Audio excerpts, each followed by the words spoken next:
Baik, selamat pagi peserta. Pagi. Dan juga panitia. Terima kasih atas kesempatan yang diberikan untuk saya, khususnya untuk para panitia yang mempercayakan saya untuk menyampaikan sebuah topik ya, yaitu mengatasi ketakutan. Beberapa malam saya bertanya-tanya ya pada diri sendiri, kenapa para panitia memberikan topik yang sangat menakutkan, mengatasi ketakutan. Apa mungkin saya sedikit takut-takut sehingga dikasih topik ini. Mungkin kalau saya galau, mungkin dikasih judul bagaimana mengatasi kegalauan ya. Untungnya tidak seperti itu. Ya, tahun depan ya.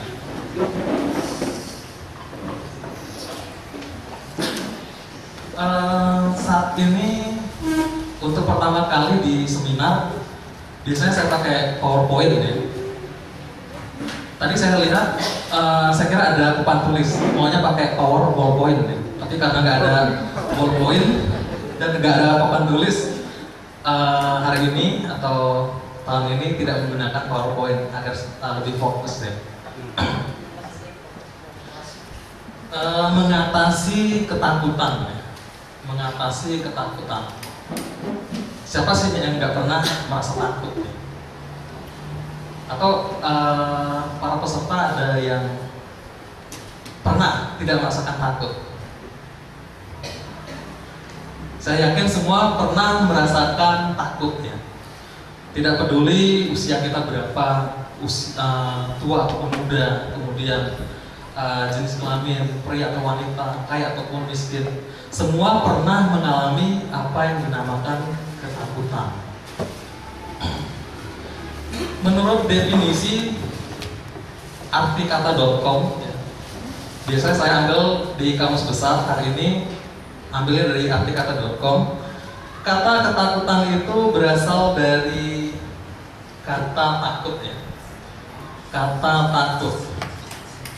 Arti yang pertama adalah takut adalah merasa gentar atau ngeri ya, menghadapi sesuatu yang dianggap akan mendatangkan bencana. Itu dia yang pertama. Takut itu arti yang pertama ngeri ya, ngeri ataupun gentar.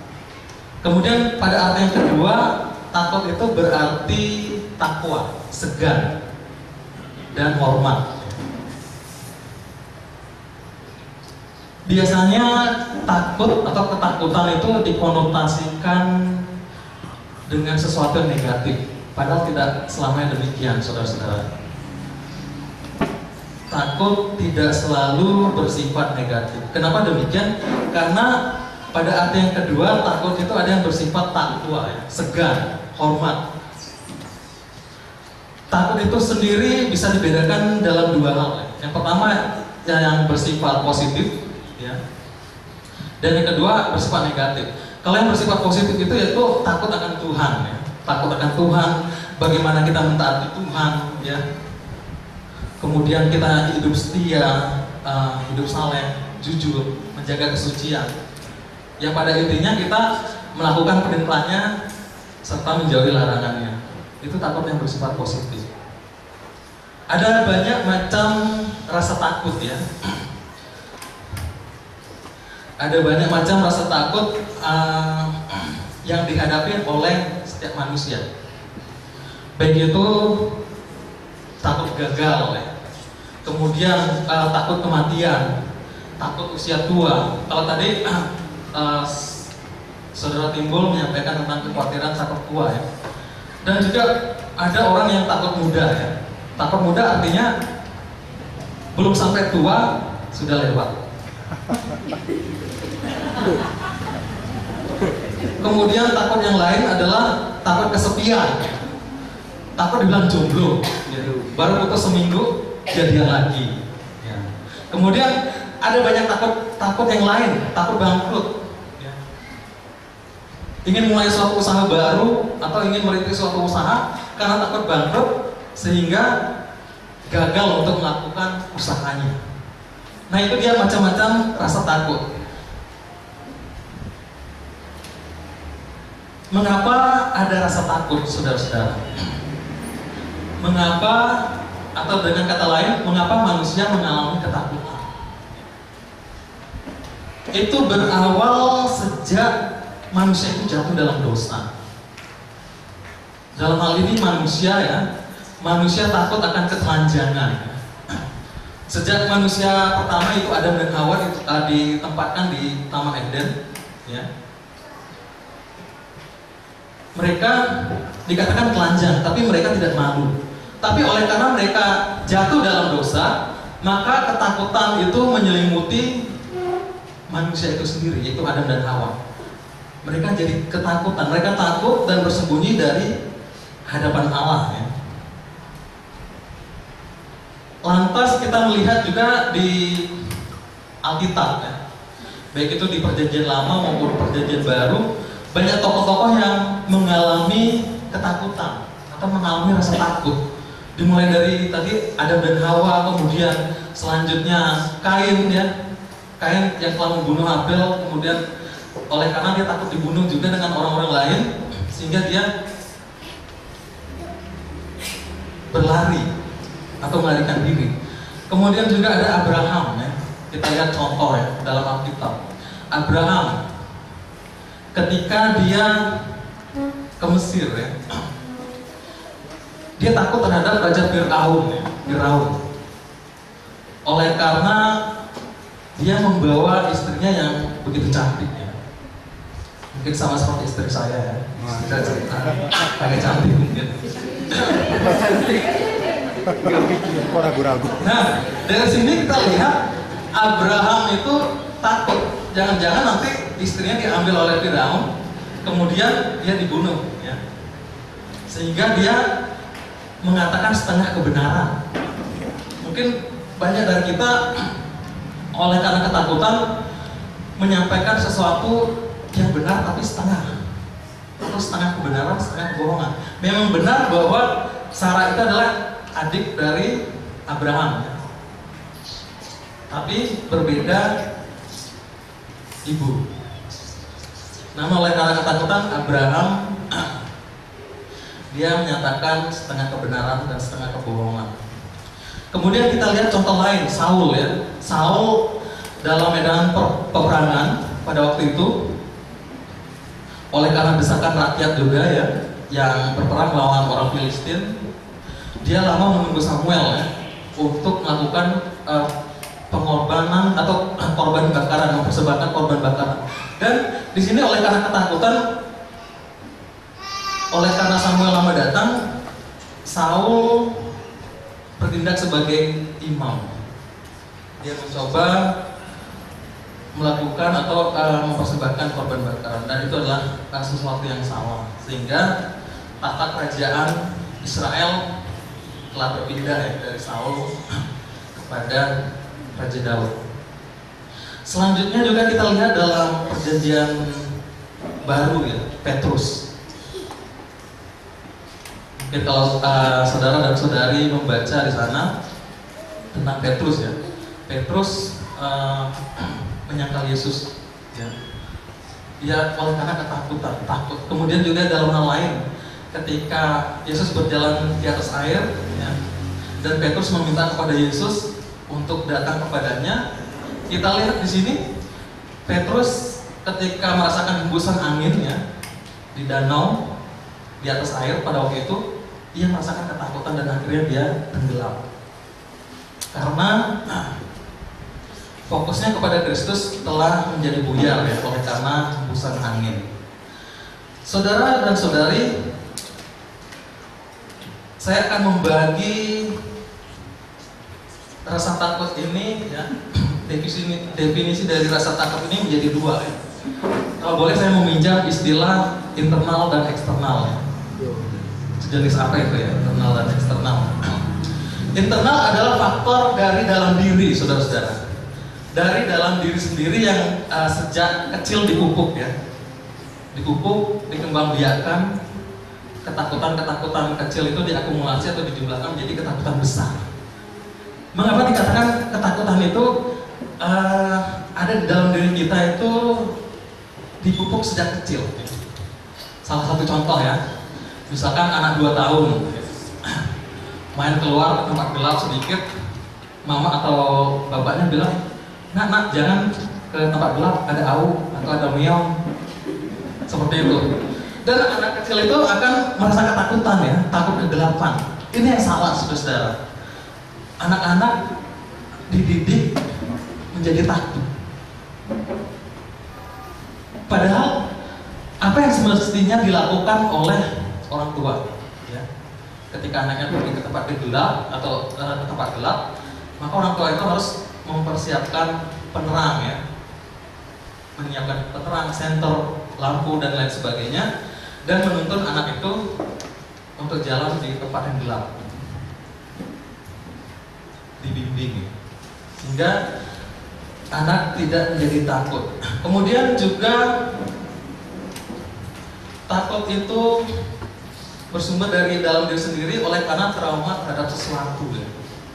Trauma terhadap sesuatu hal apa? Misalkan seseorang trauma terhadap dia pernah mengalami kecelakaan, kemudian dia trauma menjadi takut untuk mengendarai sepeda motor ataupun mengendarai mobil. Atau juga seseorang itu bisa trauma ketika dia digigit anjing, ya.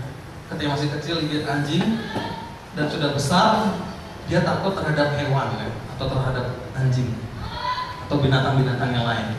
Nah, ini hal ketakutan yang ada di dalam diri seseorang atau berasal dari diri sendiri yang dipupuk sejak lahir. Kemudian yang kedua, faktor eksternal, ya, atau hal yang ada di luar kendalinya, ada di luar kendali kita.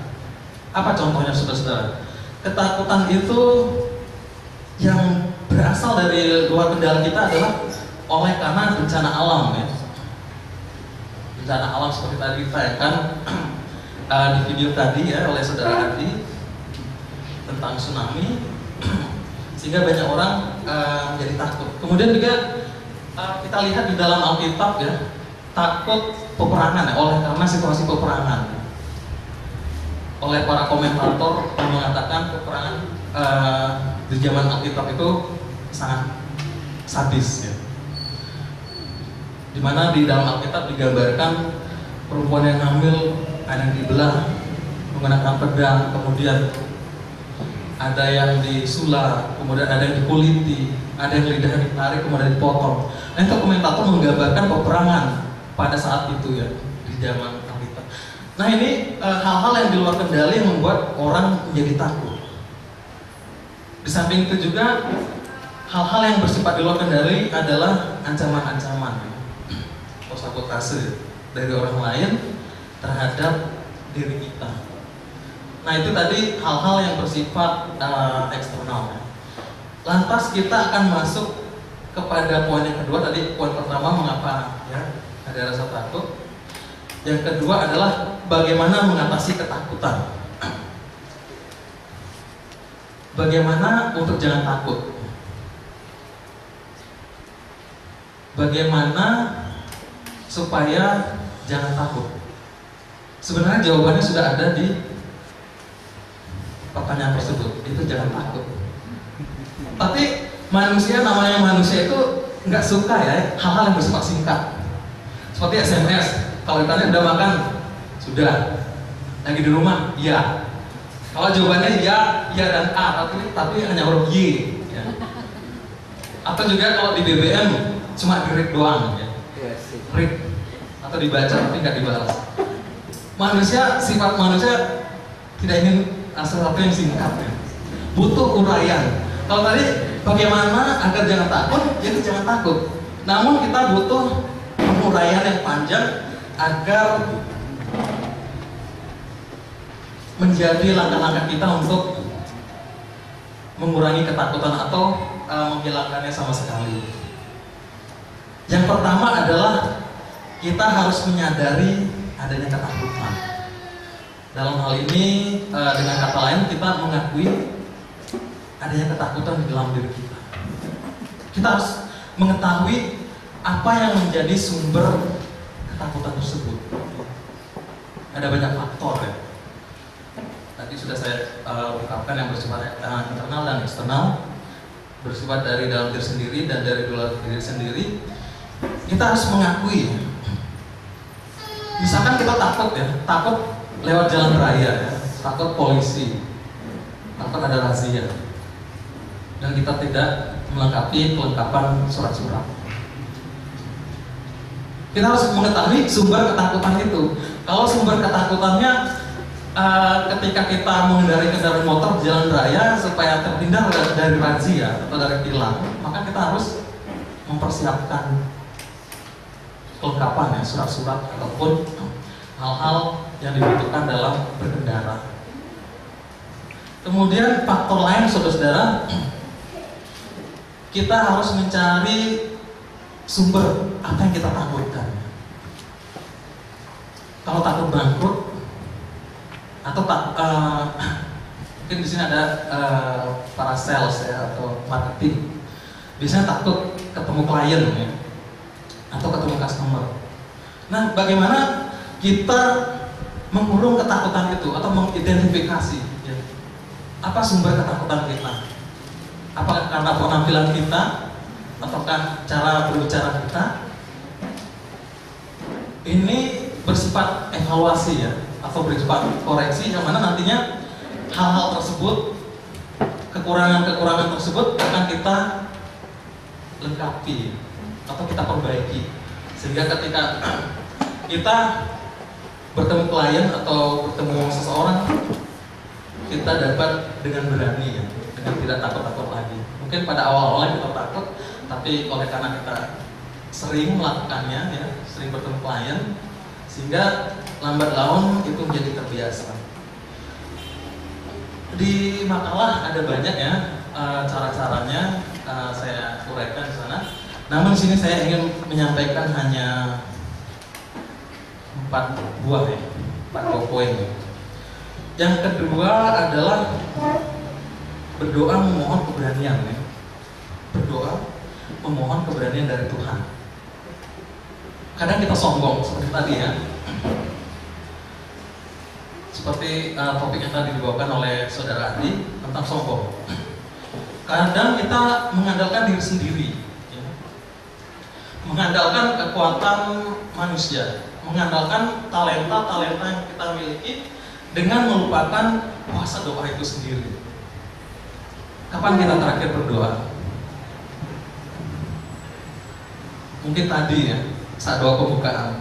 Tapi kapan terakhir kita secara pribadi berdoa kepada Tuhan? Salah satu hal atau salah satu kondisinya itu ketika kita mengalami ketakutan atau mengalami rasa takut. Itu dia hal yang penting. Yang kedua itu memohon keberanian. Hal yang ketiga adalah mengambil tindakan. Setelah tadi kita mengidentifikasi, kita memohon kepada Tuhan yang ketiga adalah mengambil tindakan. Semakin lama kita mengambil tindakan atau melakukan sesuatu, maka semakin besar ketakutan itu. Ketakutan itu sama seperti bola salju semakin menggelitik, dia semakin membesar. Ketakutan demikian juga dengan ketakutan Ketakutan kecil yang dikumpulkan secara terus-menerus dan kita menunda untuk mengambil tindakan, maka ketakutan itu akan semakin besar. Ketakutan kita akan menjadi semakin besar. Di awal saya menyampaikan ada yang takut gagal, takut bangkrut, takut tidak lulus ujian. Ini merupakan hal-hal yang memacu kita bagaimana supaya kita tidak bangkrut maka kita akan mencoba memanajemen atau dalam arti bagaimana kita mengatur hal-hal yang tidak diinginkan itu agar kita kebangkrutan tidak terjadi. Kemudian kalau kita takut tidak lulus setelah kita mengetahui oleh karena kita takut tidak lulus, maka kita akan mempersiapkan diri untuk menghadapi tes atau ujian. Takut tidak mau mendapat jodoh Banyak kan orang takut tidak mendapatkan jodoh. Oleh karena takut tidak mendapatkan jodoh, ya udah siapa aja boleh, tapi asal jangan sesama jenis. Nah itu banyak hal ya, contoh. Sama aja. Kemudian yang keempat ya, atau hal yang terakhir, kita harus menguasai pikiran kita. Dalam 1 Petrus 5 ayat 8, iblis diibaratkan dengan singa. Singa yang mengaum-ngaum untuk menelan mangsanya. Mungkin kita tekun ya membaca Alkitab, rajin beribadah. Namun ada satu titik kelemahan yang digunakan oleh iblis agar menjatuhkan iman kita. Salah satunya dengan ketakutan. Ketakutan membuat orang menghentikan langkahnya atau langkahnya jadi terhenti. Ketakutan juga dapat membuat seseorang tidak melakukan sesuatu, ya. Tidak melakukan apa-apa dan lain sebagainya. Di sini adalah bagaimana kita menguasai pikiran kita. Bagaimana untuk itu kita menguasai pikiran kita.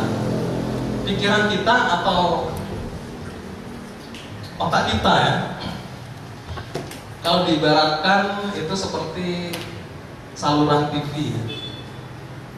Saluran TV dalam sebuah buku yang saya baca dikatakan ada yang bersifat positif dan ada yang bersifat negatif. Ada 2 saluran. Semakin banyak kita menerima saluran positif, maka hal yang kita lakukan adalah hal-hal yang bersifat positif. Kemudian semakin banyak hal-hal atau saluran-saluran yang kita terima secara negatif ya, saluran-saluran negatif itu akan menguasai diri kita. Jadi di sini penting untuk menguasai pikiran karena harus masuk ketika kita melakukan sesuatu, kita merasa khawatir, kita merasa ketakutan dan lain sebagainya itu berawal dari pikiran kita. Nah di sini bagaimana kita tetap ya untuk menerima sinyal-sinyal positif ya, kalau bisa dikatakan. Sinyal positif apa saudara-saudara? Yaitu bagaimana kita melihat firman Tuhan ya. Membaca firman Tuhan, melakukan kehendak Tuhan dengan cara membaca firman Tuhan setiap hari. Di dalam Alkitab banyak sekali ya ayat-ayat yang di saat kita merasa takut itu ada ayat-ayat penghiburan ya. Ayat yang menghibur kita. Seperti saya mempunyai ayat favorit ya dalam kehidupan saya. Dalam Filipi 4 ayat 13 ya, yang berbunyi segala perkara dapat kutanggung di dalam Dia memberikan kekuatan kepadaku. Nah ini dia ayat yang saya gunakan ya, baik itu dalam hal bekerja, kemudian dalam hal bertemu dengan klien dan lain sebagainya. Ini ayat-ayat yang memacu kita ya, memacu kita untuk bersemangat, memacu kita untuk menjadi berani. Dan salah satu cara lain yang saya gunakan, sebenarnya saya merasa takut ya untuk menyampaikan seminar atau menyampaikan topik ini. Cara lain yang saya gunakan adalah ketika saya ada di ruang sendirian, saya merasa takut untuk berbicara di depan umum, maka saya berdialog dengan diri saya sendiri. Saya memberikan semangat pada diri sendiri. Salah satu contohnya misalkan memberi semangat dalam artian menyemangati diri sendiri ya, memberikan kalimat-kalimat yang positif, atau kamu bisa, dan atau kamu sudah bisa melakukan ini dan itu, pernah melakukan ini dan itu, hari ini harus kamu bisa. Nah setelah hal itu saya lakukan, maka saya mencoba untuk berani. Mungkin itu adalah salah satu cara. Dan saudara-saudari bisa membaca di makalah ya. Mungkin ada banyak cara ya. Dan di sini saya hanya menyampaikan 4 poin atau 4 cara. Kesimpulannya adalah ketakutan yang bersifat positif ya. Takut akan Tuhan, taat akan Tuhan itu harus tetap dijaga. Kemudian ketakutan yang bersifat negatif harus dikikis, harus dikurangi. Kalau kita tidak bisa menghentikannya sama sekali, kita dapat mengurangi sedikit demi sedikit. Salah satu ayat digunakan Paulus Ibrani dalam Ibrani 13 ayat 6 ya. Mungkin ini ayat yang menguatkan bagi kita dan akan saya bacakan, yang dikutip dari Mazmur 118 ayat 6. Tuhan di pihakku, aku tidak akan takut. Apakah yang dapat dilakukan manusia terhadap aku? Ayat lainnya saudara-saudara, 2 Timotius pasal 1 ayat 7. Sebab Allah memberikan kepada kita bukan roh ketakutan, melainkan roh yang membangkitkan kekuatan, kasih, dan ketertiban. Kiranya topik yang saya sampaikan dapat bermanfaat bagi kita semua. Amin.